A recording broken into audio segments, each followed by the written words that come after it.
আসসালামু আলাইকুম রহমতুল্লাহ। সুখসরে আপনাদের সকলকে স্বাগতম। এখন সময় প্রায় 7টা বাজে, অথচ দেখেন বাইরে কুয়াশা, গরুগুলো এখনো শুয়ে আছে। তো এখন এদেরকে আর বিরক্ত না করে চলে যাব আমাদের বিভিন্ন প্রজেক্ট গুলো দেখতে। তার আগে আমাদের ষাঁড় গরুটা যেটা, এটা তো আমরা রাখি একাই একখানে, অন্যান্য গাভীগুলো আছে, তারপর বকনাগুলো আছে, এগুলোর সাথে একে রাখা হয় না। যেহেতু আমাদের এই ষাঁড়টাকে আমরা মোটা তাজাকরণ প্রক্রিয়ায় কাজ করা শুরু করে ফেলেছে, এই জন্য আরো অন্যান্য বকনা এবং গাভীগুলোর সাথে একে রাখা হয় না। যদি রাখা হয় তাহলে খাবার ঠিক মতো খায় না, বাইজনি করে। চলেন এখন আমি চলে যাব আমাদের প্রজেক্ট গুলো একটু দেখতে। বিশেষ করে আমি যাব এখন হলো আমাদের ঘাসের খেতে, তার কারণ কালকে আমি ওই ঘাসের খেতে পানি দিচ্ছি, প্রচুর কুয়াশা পড়ছে আজকে। আমাদের এখানে ঠান্ডা বেশ 6-7 দিন যাবতই অনেক বেশি, কিন্তু আজকে ঠান্ডার পরিমাণও বেশি, কুয়াশার পরিমাণও বেশি।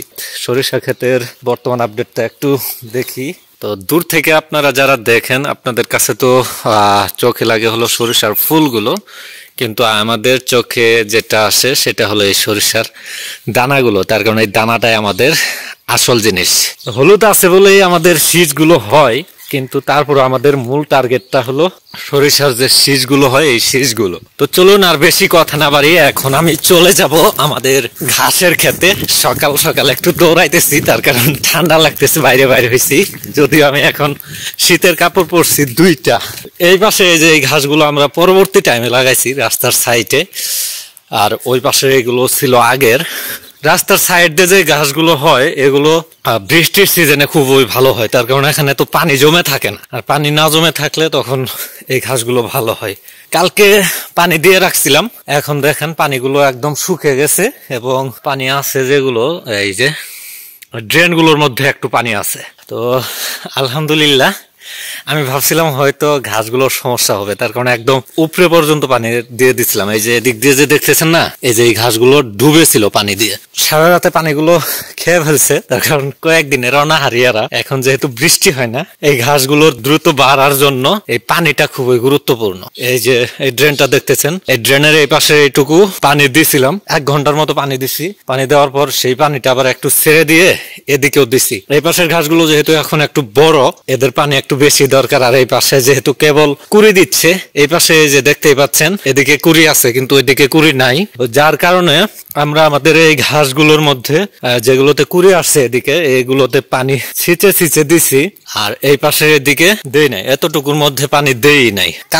কালকে এগুলো আমি মাটি উঠাই দিছি। এই যে ড্রেন গুলো কিন্তু এগুলো নতুন। এখন যেহেতু এই পাশে কিছু জমি আছে আমাদের ঘাস কাটা হয় না, এইগুলো ঘাস কাটাও শেষ হবে, ইনশাল্লাহ ড্রেনও দেওয়া হবে। তো আশা করছি আজকে আপনাদেরকে ঘাস সম্পর্কে কিছু তথ্য দিতে পেরেছি। আরেকটি বিষয় যেটা বলা হয় না, এবং আমিও আগে ওইভাবে বুঝি নাই, এই ড্রেনের মধ্যে কিন্তু পানি অলরেডি আছে এখনো। তার কারণে এটা সবচেয়ে বেশি নিচু ড্রেন। আমাদের যতগুলো ড্রেন আছে এর মধ্যে এটা হলো মেন ড্রেন। পানি নিষ্কাশন হওয়ার জন্য এই ড্রেনটাই ব্যবহার করা হয়, আর সবগুলো হলো এর শাখা। যেটা বলতে চাইছিলাম, আমি মূলত এর আগেও এটা বুঝি নাই। আমি যেটা করব এখন, যেহেতু শীতকাল, গাছের গোড়ায় পানি থাকুক বা না থাকুক এটা বড় কথা না, এই ড্রেনগুলোর মধ্যে আমি পানি দিয়ে রাখবো। পানি দিয়ে রাখলে যেটা হয়, এই যে দেখেন এই ড্রেনগুলোর মধ্যে পানি আসছিল, এদিক দিয়ে সহ নরম হয়ে গেছে।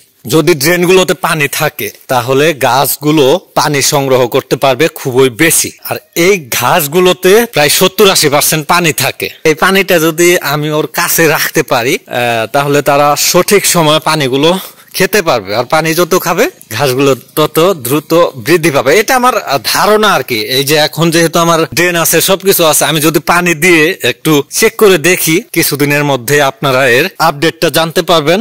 দেখা হবে পরবর্তী কোনো ভিডিওতে। এই পর্যন্ত আল্লাহ তাআলা আপনাদের সকলকে সুস্থ ও সবল রাখুক, এই কামনাই করি। আসসালামু আলাইকুম ওয়া রাহমাতুল্লাহ।